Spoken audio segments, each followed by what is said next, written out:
Hey you guys, Erin here at Eat Move Rest, and welcome back to our channel. So this has been a long awaited, much requested video. Today I'm going to be sharing with you guys my top 7 breastfeeding tips and tools.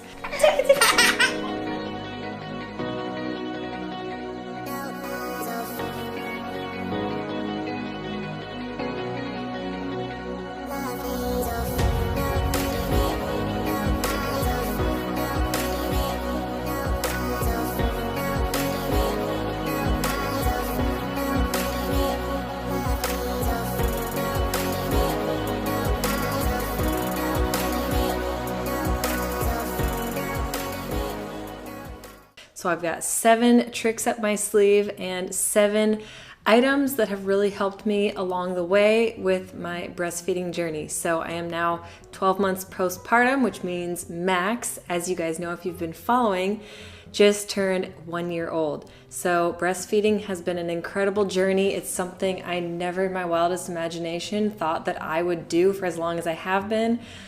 I plan on continuing through this whole year and just kind of gauging where things are at by the time he hits 2 and just kind of seeing if I want to continue from there. But thus far, it has been the most rewarding experience for both Max and I. It's been such a rich bonding experience, and I just have nothing but great things to say about it. That being said, breastfeeding has worked out tremendously for me, and I know that is not the case for every new mom, which the struggle is real, honestly. It was a little bit of a bumpy road getting started, but I'm gonna kind of jump into what has helped it to be such a rewarding experience for me and for Max. There is a lot to cover. I hope this doesn't get long-winded. Sometimes I can tend to talk too much. Hopefully this is really helpful and you can think of it kind of as like a video podcast. So prop your phone up, listen to it while you get ready in the morning, especially if you're new or expecting mom and you need some help getting going with things. This is going to help you. It's the video that I wish I would have had to watch, so I would have felt like I had more of a well-rounded knowledge base. So I really hope that's the same for you guys. Anyways, if you guys are into this video, if you want to see more mommy and me videos, what I eat in a day, what Max eats in a day, you should give this video a thumbs up. That really helps our channel, as well as hitting that subscribe button and turning on that bell so you'll get notifications when we put out new videos on our channel. As always, leave me some love in the comments below and be sure to share your tips and tricks and tools with me, because I'm not a lactation consultant, I'm not a physician or medical professional. This is just what has worked for me. Feel free to share, correct, or just encourage and start a conversation with other moms. So if you are a new or expecting mom, let me know a little bit about yourself, your baby, where you're at with your journey, and what has really resonated with you. Let's just get right into it, you guys. Tip number 1 is to breastfeed on demand. And what that simply means is the more that you feed your baby when your baby is hungry, the more your body will produce. So when I started out and Max was a newborn, I probably breastfed every 1 to 2 hours. And up until about 6 months, that was kind of our routine, at which point we introduced solids. So at 6 months, when he started dabbling in solids, it took a while for it to actually build up to 3 meals a day and then snacks and all of that. But as your baby gets a little bit older, there are going to be longer gaps between breastfeeding times. So it got up to be, I would say, about every 2 to 3 hours. And now Max is at 1 year and even less. So I would say now he breastfeeds every 3 to 4 hours during the day. And honestly, you guys, it sounds crazy, but he is a power eater. So he will breastfeed for maybe 2 minutes max, pun intended. He will probably only eat for a couple minutes at a time when I feed him during the day. Part of that is because he's so active, so alert, so aware. His vision is developed, so he can kind of see things more clearly, and all of that plays into him not wanting to sit still for very long. But that being said, sometimes I get a little anxious that he's not feeding enough to keep up my supply, so I do dream feeds. So dream feeds have been extremely helpful. We do co-sleep, which makes it a lot easier, so I don't have to hop up out of bed, and I haven't since day 1. We had a bassinet, but we just decided it was way too difficult, and we felt a lot more safe and comfortable with Max sleeping between us in a co-sleeper. So dream feeds are just breastfeeding when your baby is still asleep. So Max sleeps extremely hard, and most babies do. So if you're lucky enough to have a really good sleeping baby, then I recommend doing dream feeds if you are choosing the co-sleeping path. I'm not saying you have to, but it worked great for us. So dream feeds, I would usually just roll over in bed and roll Max next to me, whatever side I'm on. I will just simply breastfeed, and at night he feeds for a much longer period of time. So that kind of helps me to feel a little bit better, like he's getting more of what he needs. So I would definitely recommend looking into dream feeds. And on that note, they do say that breastfeeding is supposed to be the best form of birth control, so you shouldn't have to worry as much about getting pregnant while you're breastfeeding. That being said, everybody is different, but if you really want to help ensure that, stay on top of your feeding on demand. In my research and from what I've found, it says that you should not go longer than 6 hours in between feedings if you want to keep the prolactin levels up, which is going to keep you from ovulating, keep you from having your periods, which I still haven't had a period in over a year. Totally fine with that. It's different for everybody. Some people do start cycling again sooner, but if you want to ensure a little bit more that you're not going to ovulate, then I would recommend not going more than 6 hours in between feedings. Okay, moving on. Tip number 2 is hydration. Stay hydrated. So you will find, especially in the early days when your milk comes in, that as soon as you start to breastfeed, you will get extremely thirsty. Listen to your body. In fact, most of the time when you feel thirsty, it means you've already waited too long to drink water. So just stay hydrated throughout the night, throughout the day. Just force feed yourself lots of water because your body is going to need hydration in order to continue producing adequate amounts of breast milk. And on that note, number 3 is calories. Make sure that you stay on top of eating. I cannot even describe the amount of hunger that I felt when my milk came in. So when Max was a fresh newborn and I was feeding him every hour or 2 hours, I was insanely hungry, you guys. I would have to run downstairs in the middle of the night, grab a handful of whatever, bananas, oranges, make some oatmeal. Just keep things in the fridge that are easy to grab and go, or have your hubby fix you something. Especially when you're a brand new mom, it's really difficult to make meals and take care of a brand new baby and breastfeed. And you're gonna be tired and worn out, so just make sure you've got meals prepped or use a meal prep delivery service. We've mentioned those in previous videos, but I can't stress it enough. You have to stay on top of your calories. So for the body to produce adequate breast milk supply, it requires an extra 500 to 600 calories. Also, if you're worried about your postpartum body, breastfeeding is going to help zip you right back into shape in no time. Trust me, your body burns 500 to 600 calories just producing its own breast milk. So that being said, you will want to be consuming an extra 500 to 600 calories. Maybe that means you're just eating bigger meals in general, or maybe you're adding in a few snacks in between.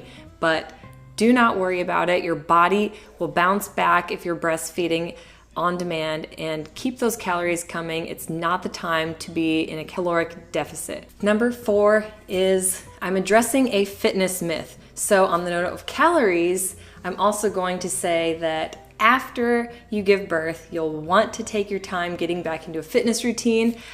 I was so paranoid when I was pregnant that it was gonna drive me nuts to be basically sedentary for a while I was recovering from childbirth, but I actually found the opposite to be true. I loved the next 40 days, the 6-week period. It was so sacred to me. Breastfeeding, bonding, skin to skin, sitting, laying, relaxing, just loving on Mr. Max. It was incredible. I didn't feel any ounce of anxiety or stress around not being able to work out. I did start going for walks shortly after giving birth because the birth process was relatively effortless. I did do a natural birth, started walking. It was the dead of winter in December, so it did get a little chilly. So we would go out in our garage gym, bring Max out there, and he would sleep in his bassinet stroller, and I would walk on the treadmill. Sometimes I'd go up on incline, but still walking slowly.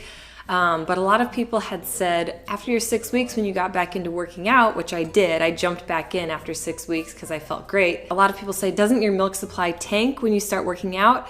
And no, absolutely not. So I went out and I ran on the bike path no drop in supply. I lifted heavy weights, no drop in supply. HIIT workouts, YouTube videos, spin classes. I eventually got back into all of my old routine, my favorite workouts.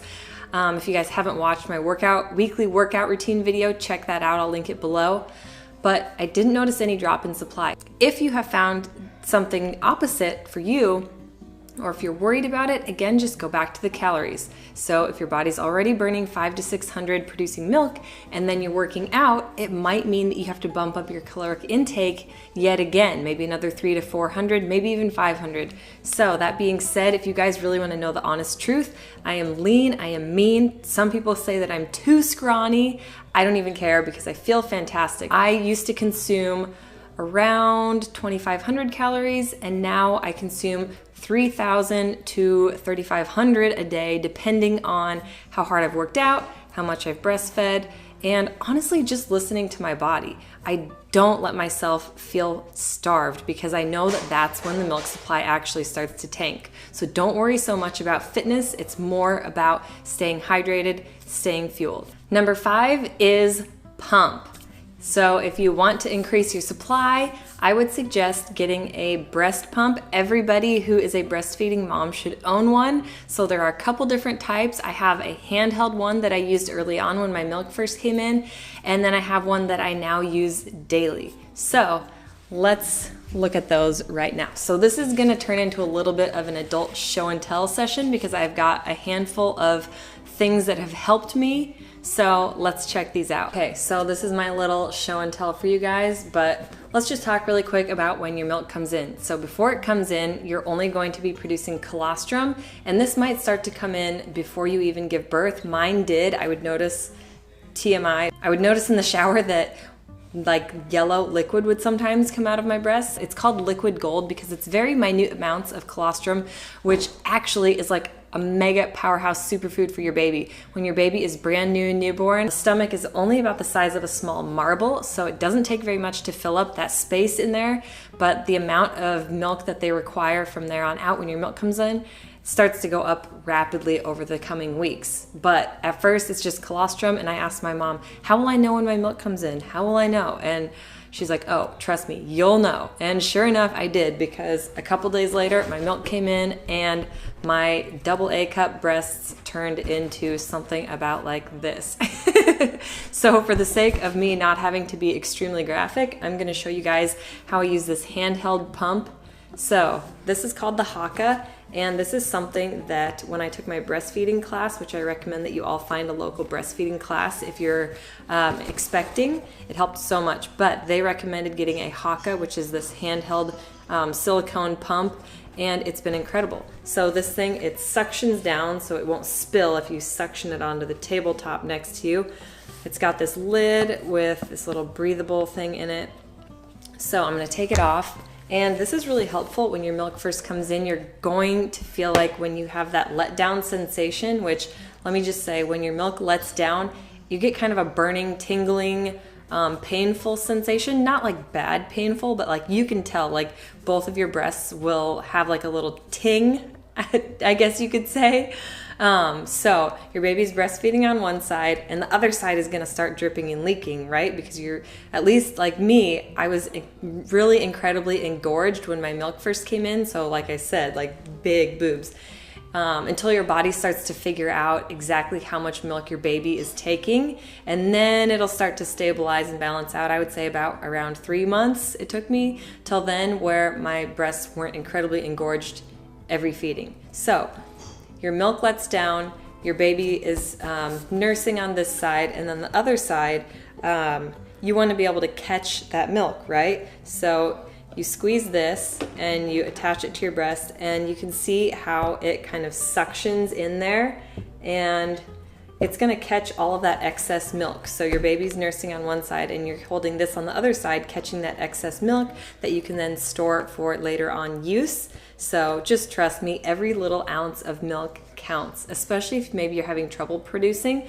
So this Haka has been an invaluable tool and super helpful, easy to travel with, cram in a purse, smash down, and then pop this lid on afterwards. But like if you're doing dream feeds in the middle of the night, yeah, this is just a super helpful tool that I used a lot early on. So I will link this below if you guys want to check it out, and thank you to them for sponsoring this video. Next adult show and tell item is my day-to-day pump that I use. This is the Spectra, and this one you plug it in and charge it. So these two cords, my dad always joked with me early on. He's like, you know, you have to get down on all fours when you pump like a cow. And that just drove me nuts that he said that. Not true. So these connect into each tube, and then, you know, early on I would just sit there and twiddle my thumbs, and I couldn't hold my phone, I couldn't hold Max, couldn't do anything really.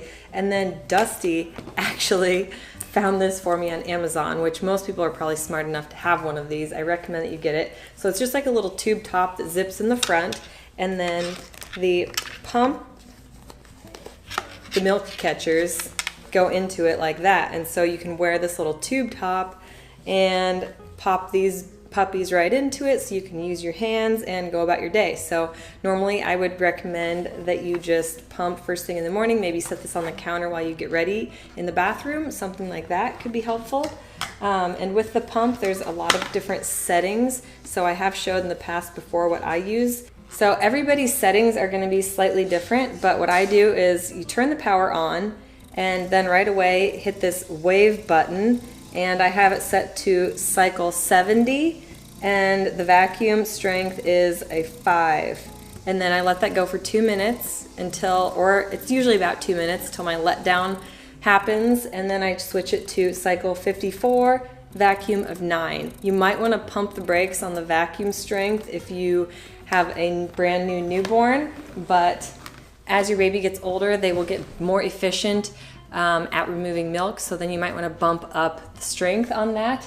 But everybody's is different. The most important thing is that you want to mimic what your baby's actual suction strength is.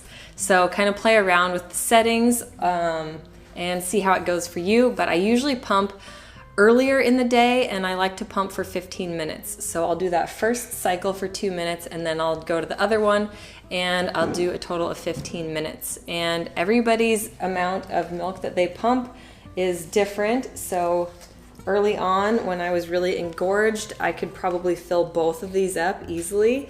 And then there's some days where honestly, maybe I'll get like 1 ounce and 1 ounce.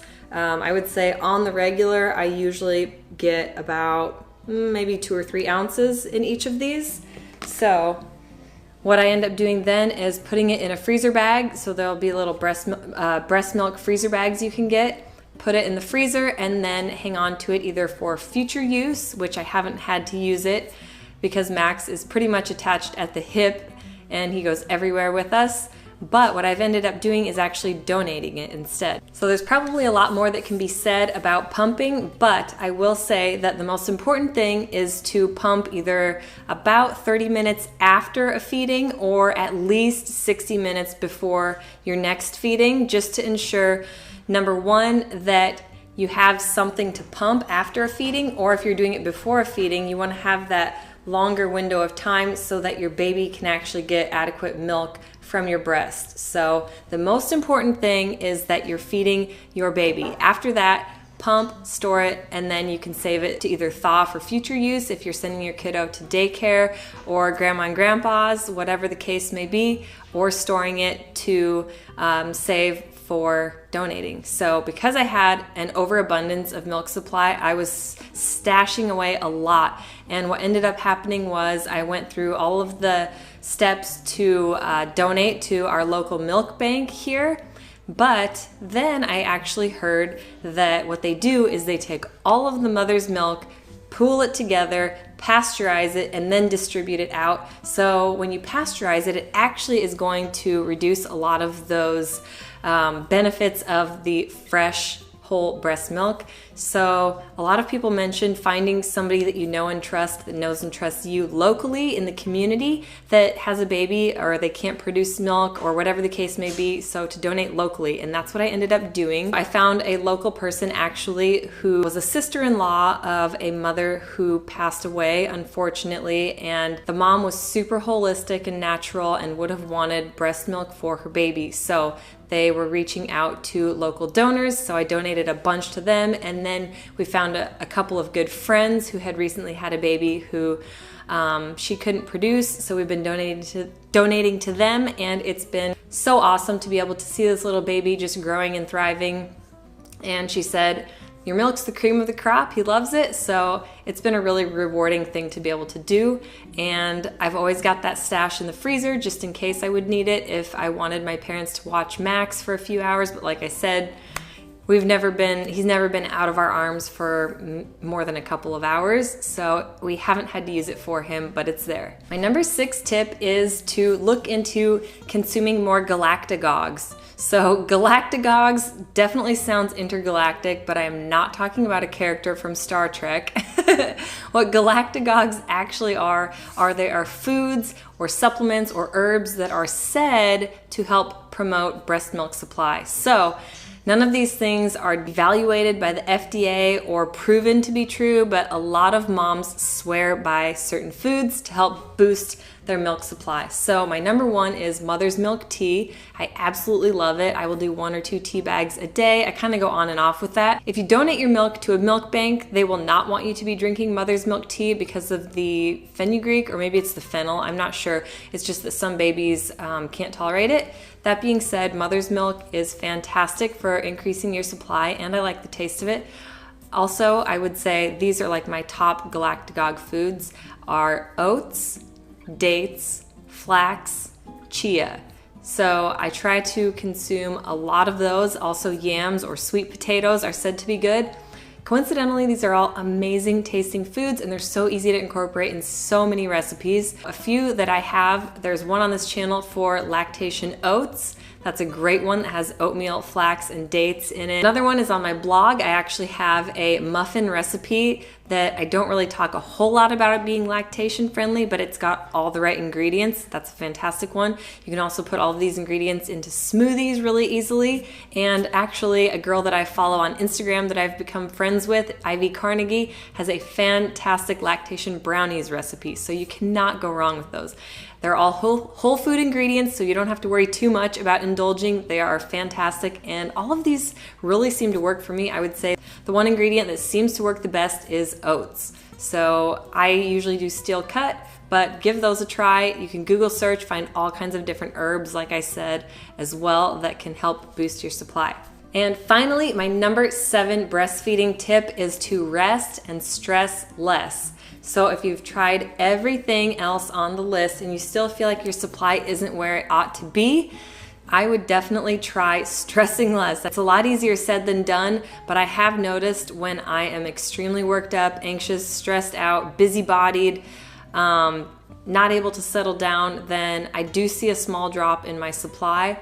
But especially when you go to sit down and breastfeed with your baby, just make it a warm, comfortable, loving, peaceful environment. Sometimes even like a dim or dark room can help a lot, especially as your baby ages.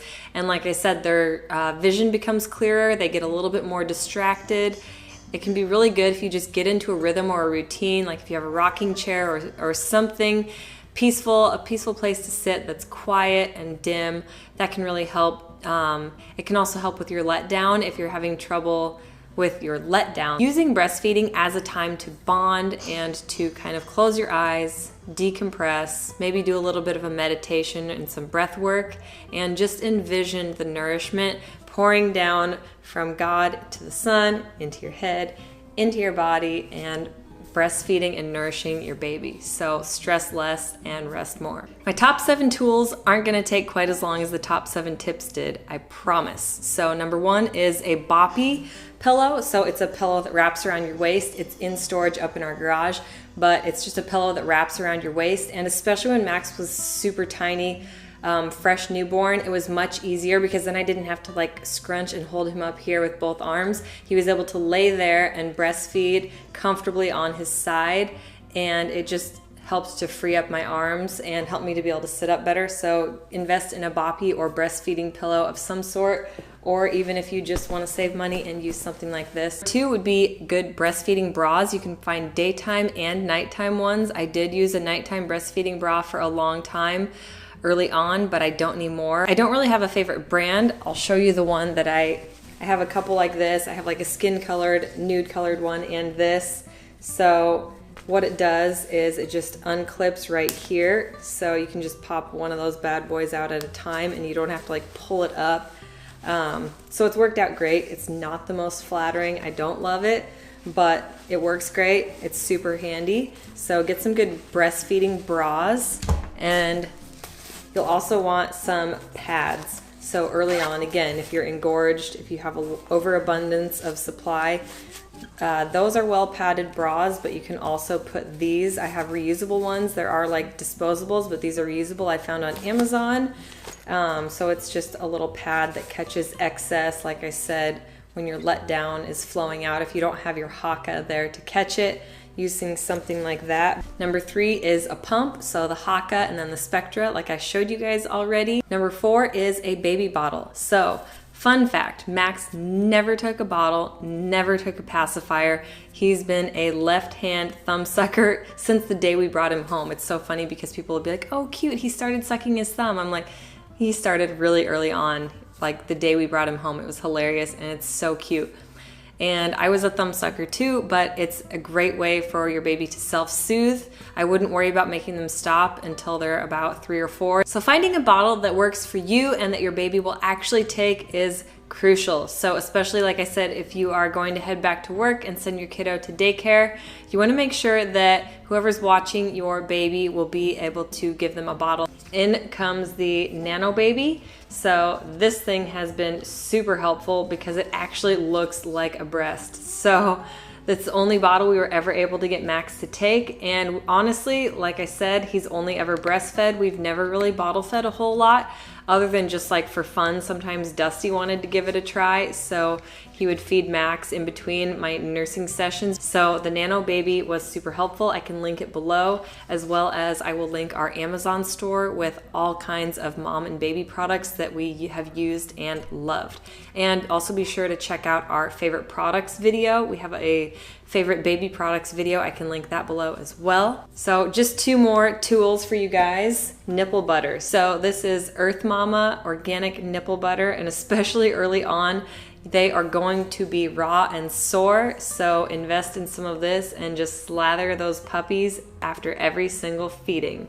So I don't use it anymore because, you know, your body adjusts and adapts, but invest in some of that for sure. Have one for your baby bag and keep one by your nightstand. And the final tool is the most invaluable tool there is, and that is a lactation consultant. So either at the birth center where you give birth, or the hospital, or maybe there is a separate location. We actually have a place here called Milkworks that has a handful of lactation consultants that you can go there and pick up breastfeeding bras, all kinds of supply, and you can go in with your baby. I would suggest doing it within the first couple of weeks that your baby is born. We first met with a lactation consultant in the hospital after I gave birth, and then a few days or maybe about a week after I gave birth, I went into Milkworks and met with a lactation consultant completely free of charge. They end up doing a weighed feeding so they can see how much your baby is taking in, how many ounces, and they kind of help you with latch. So making sure that your baby is able to latch effectively is huge. Otherwise, it can really affect your milk supply. So I would say that's the most invaluable tip, trick, tool in the book, is to meet with an expert, someone who knows what they're talking about and what they're doing. But find a lactation consultant and call them on the phone, meet with them in person as much as you need to. Use that resource and they will help you so much. That's about all I have for you guys. Let's get a conversation rolling with other new and expecting mothers and just kind of share your stories, your struggles, what has worked.